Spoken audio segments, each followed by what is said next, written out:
Hi, dear bankers. I hope you all are doing great. Welcome to EduTap. This is Chap on the Go series of Indian economy and Indian financial systems. So on the go क्या मतलब है? इसका मतलब है चलते फिरते जब आपके पास टाइम हो ये 10 से 15 मिनट की वीडियोस आप वॉच करो एंड इससे एक पर्टिकुलर जो टॉपिक है आपका हर एक कंपोनेंट से रिलेटेड वो बढ़िया तरीके से कवर हो जाएगा, टाइमली इन एडवांस कवर हो जाएगा। इस सीरीज को अगर आप फॉलो करते हो तो आपको पता चल ही गया होगा कि 10 से 15 मिनट में हम टॉपिक को कवर करते हैं, उससे रिलेटेड क्वेश्चंस जो एग्जामिनेशन पॉइंट ऑफ व्यू से बन सकते हैं उन्हें प्रैक्टिस करते हैं। तो this is going to help you a lot. जो डिफिकल्टी लेवल हर बार इंक्रीज हो रहा है उसमें जो कॉन्सेप्चुअल क्लैरिटी सीख करी जा रही है उसमें बहुत मदद करेगा ये आपकी। तो without any further delay let's start today's topic that is priority sector. Priority sector अपने आप में ही बहुत एक ज़रूरी टॉपिक है और सिर्फ आईई एंड आईएफएस में ही नहीं पीपीबी में भी इसके मेंशंस हैं और वहाँ पर भी ये इंपॉर्टेंस होल्ड करता है। But priority sector all in all you should always no कि क्या है फ्रॉम इनसाइड आउट, इससे रिलेटेड क्वेश्चंस एग्जाम में पूछे जाते ही हैं। सेकेंडली मैं आपको बताऊं कि एक डॉक्यूमेंट हमने प्रिपेयर किया है which is going to help you in your preparation and इसमें आपको मिल जाएंगे previous year questions, most important topics and most important MCQs जो आपके एग्जामिनेशन रिलेटेड है। तो आपको पता चलेगा अभी से ही कि कितनी डेप्थ में कौन सा टॉपिक पढ़ना है, किस तरह के क्वेश्चंस पूछे जा सकते हैं and everything. So do check it out, the link is in the description and the best thing is it is absolutely free of cost. ठीक है जी, तो चलिए स्टार्ट करते हैं। प्रायोरिटी सेक्टर क्या होता है? प्रायोरिटी सेक्टर नाम से ही पता चल रहा है, प्रायोरिटी मतलब वो सेक्टर जिनको कुछ प्रायोरिटी दी जा रही है। बट किस चीज में प्रायोरिटी दी जा रही है? देखो, वो सेक्टर्स जिनको कि हमारी गवर्नमेंट ने, आरबीआई ने ये बोला कि यार ये ना अंडर सर्व्ड सेक्टर्स हैं। ये सेक्टर्स बहुत एक वास्ट पॉपुलेशन को इफेक्ट करते हैं, एम्प्लॉयमेंट जनरेट करते हैं, लेकिन कहीं ना कहीं अंडर सर्व्ड हैं। बैंक्स इनको बहुत इजीली लोन नहीं देते क्योंकि उनको डर लगता है कि पता नहीं ये रीपे कर पाएंगे कि नहीं, है ना।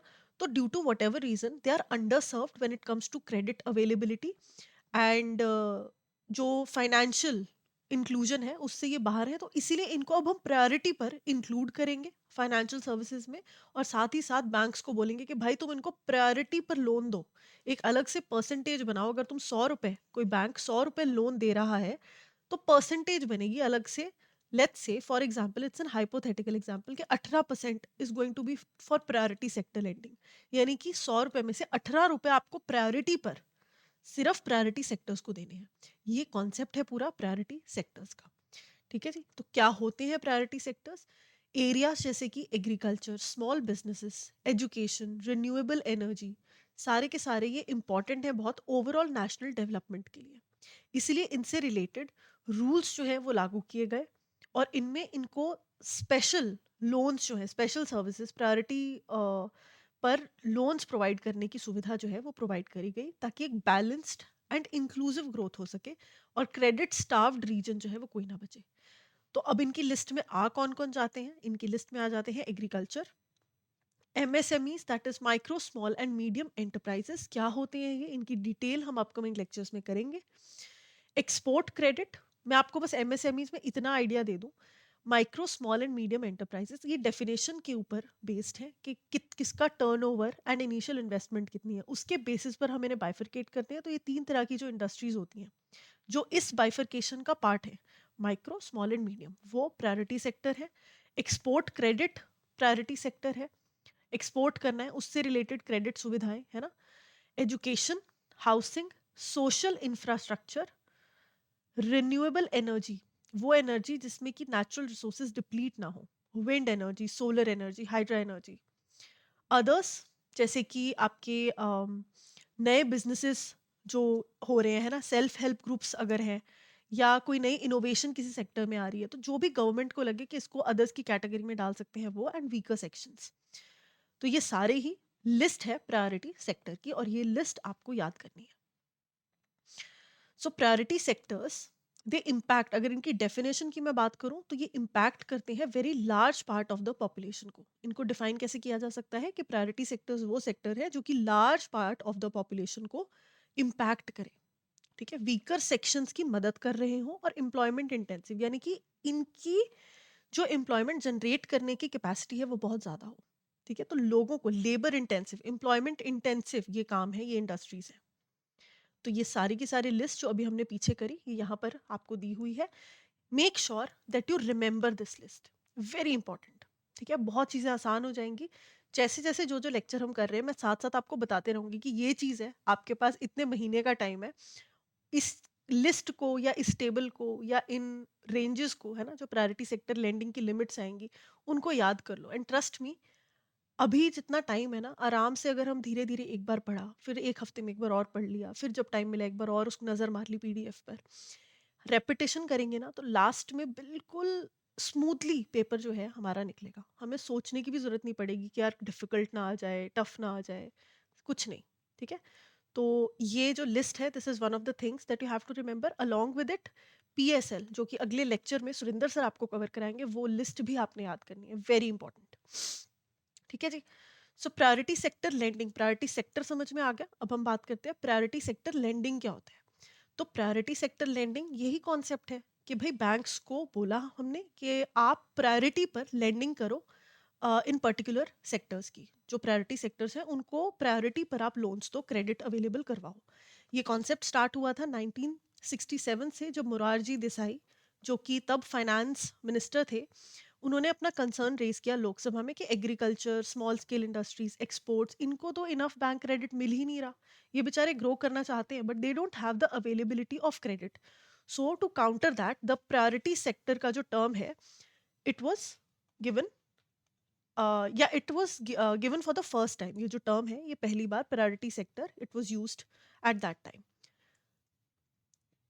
प्रायोरिटी सेक्टर जो है इंपॉर्टेंट क्यों है? क्योंकि ये हेल्प करता है to distribute credit more fairly across the economy.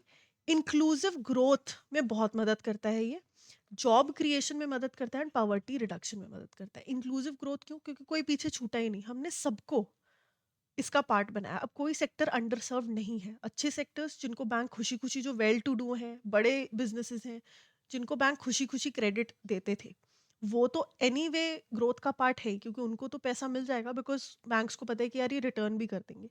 लेकिन यहाँ पर जहाँ पर बैंक्स डाउटफुल थे और पैसे नहीं दे रहे थे, अब इंक्लूसिव ग्रोथ हो गई, इनको भी इंक्लूड कर लिया, क्रेडिट की डिस्ट्रीब्यूशन फेयर हो गई।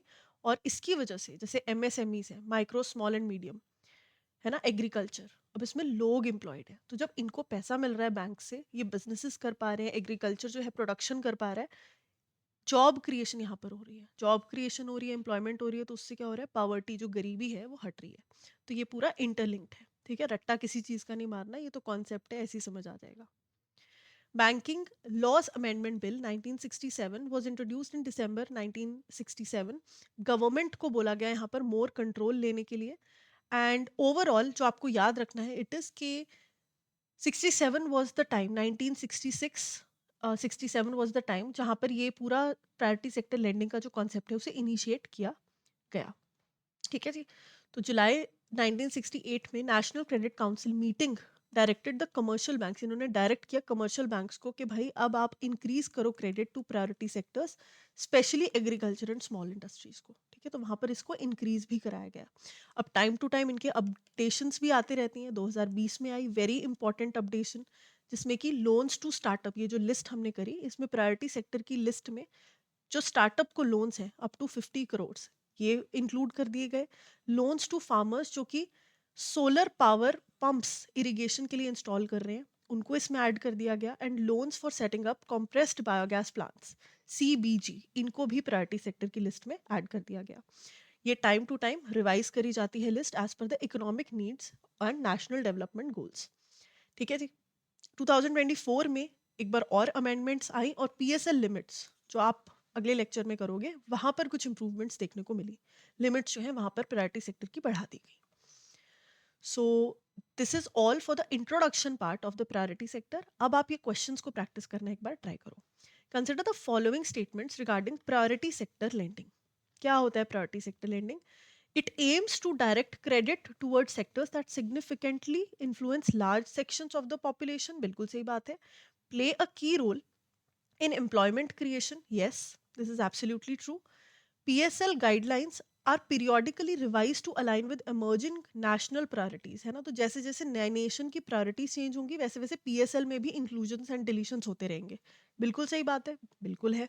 Only agricultural loans qualify as priority sector. तो क्या ऐसा है एग्रीकल्चर ही प्रायोरिटी सेक्टर है? नहीं, अभी कितनी सारी लिस्ट और करी हमने, है ना? वो लिस्ट जो आज आप होमवर्क में याद करोगे, तो ये सही नहीं है। तो the correct answer here would be option A, that is 1 and 2. Which of the following sectors is included under the RBI's priority sector lending because it is highly employment intensive? ठीक है, ऐसा कौन सा सेक्टर है जो कि priority sector lending की list में है बिकॉज वो बहुत ज़्यादा एम्प्लॉयमेंट इंटेंसिव है और लार्ज पोर्शन ऑफ पॉपुलेशन को अट्रैक्ट करता है या इम्पैक्ट करता है? अब देखो, प्रायोरिटी सेक्टर की डेफिनेशन ही ये है कि एम्प्लॉयमेंट इंटेंसिव हो, लार्ज पोर्शन ऑफ पॉपुलेशन को इम्पैक्ट करे, है ना? तो सारी ही जो भी प्रायोरिटी सेक्टर की लिस्ट में है वो कहीं ना कहीं इस क्राइटेरिया पे खरा उतरता है। तो एक बार ऑप्शंस देख लेते हैं। लग्जरी गुड्स, ये तो है ही नहीं। माइक्रो स्मॉल एंड मीडियम, ये एब्सोल्युटली है। फॉरेन पोर्टफोलियो इन्वेस्टमेंट नहीं है। लार्ज कॉर्पोरेट हाउसेस नहीं है। ठीक है, so micro small and medium enterprise, MSMEs would be the answer because they are included in the list of the priority sectors. तो B यहाँ पर आपका करेक्ट आंसर हो गया। Now, if you are looking for any courses that can help you to prepare for JAB अभी से ही और बहुत स्ट्रैटेजिकली और आप चाहते हो उसमें आपको थोड़ी मेंटोरशिप भी मिल जाए, है ना, गाइडेंस भी मिल जाए, तो we have come up with a few courses that can help you to achieve this. Live crash course, जिसमें कि लाइव सेशंस के थ्रू हम सारा कुछ कवर करा रहे हैं, सारे कंपोनेंट्स को टारगेट कर रहे हैं। हर कंपोनेंट कवर होगा in a matter of 15 days। 2 hours की क्लासेस रहेंगी, तो 15 days पर component and we will cover the entire syllabus.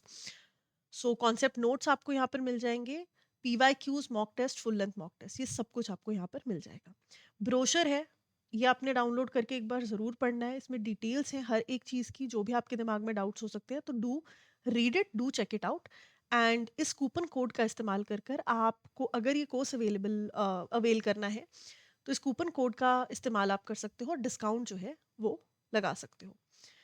साथ ही अगर आपको कंप्लीट प्रेपरेशन करनी है और टाइम आपको लगता है कि आप ज़्यादा दे सकते हो, तो master course is the best option for you. इसमें लाइव क्लासेस आपको रिवीजन के लिए मिल जाएंगी एग्जाम से पहले, लेकिन जो सिलेबस कवरेज है वो होगी with the help of concept classes, जो कि रिकॉर्डेड वीडियोस रहेंगी 15 to 20 मिनट्स की। साथ में कॉन्सेप्ट नोट्स, मॉक टेस्ट और भी बहुत सारे PYQs एंड ऑल आपको अवेलेबल हो जाएंगे। Again, for that you have to check out the brochure. Same चीज़ अगर आपको इंडिविजुअल कंपोनेंट के लिए चाहिए तो वो भी यहाँ पर अवेलेबल है। If you scroll down you will see, है ना?